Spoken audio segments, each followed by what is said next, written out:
Hi, this is Susan from Susan's Painted Blessings. I have painted this credenza. Some people might call it a buffet. I think it could be used either way. And then I started applying the magnolia transfers. And this was really fun. I didn't tape them all onto the piece. I've done that before, but this time I just kind of divided up the transfers between each section, and so each section had some bigger flowers and some smaller flowers and some of the sticks, twigs or whatever, branches.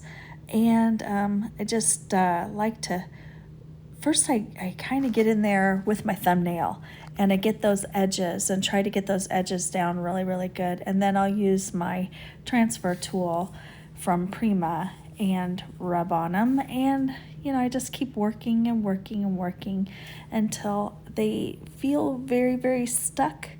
I'll start giving a little tug on the plastic. And if anything feels like it's not wanting to give, I just rub it a little bit more. I like to mix the bigger flowers and the smaller flowers. This particular transfer also had a lot of cotton balls, like cotton out of the field. And they're really cute, but for some reason I really didn't want to do those on this one. I'll use them for another project. I think I had bits and pieces of a couple of different magnolia transfers. I've really loved this one.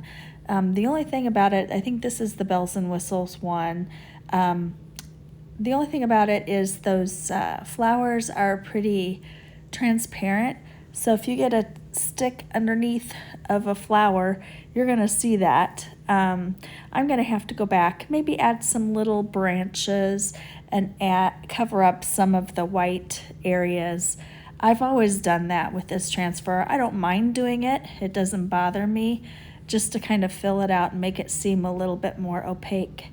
So anyway, just enjoy as I try to figure out what goes where.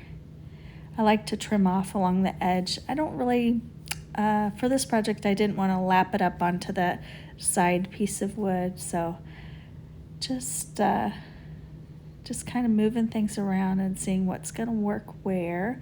That little one I had cut off of the one on the left. There was 2 flowers I cut off, and I ended up putting one back, but this one I put on the other side. So, you can cut the tar out of these things. You just, have to figure out where you want them. So anyway, I'll just watch with you as I'm going along here, rubbing things down. I came back later, added a few little leaves. I ended up with a whole bunch of leaves, and I did add some. And the funny thing is, let's see, I'm getting to the right side. That's my last side. On the bottom of a couple of these sections, I had these little tiny purple flowers, and I just, if you can see on the one on, not the one I'm working on right now, but the one to the left, right down on the bottom, there's little tiny purple flower in there.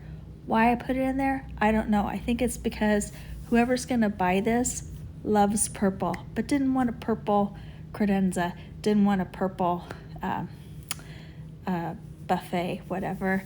So anyway, so I've just added a couple of that, and above the little cluster on the bottom right of that middle section, I put one of the little creamy butterflies, and I put one on the far left side too.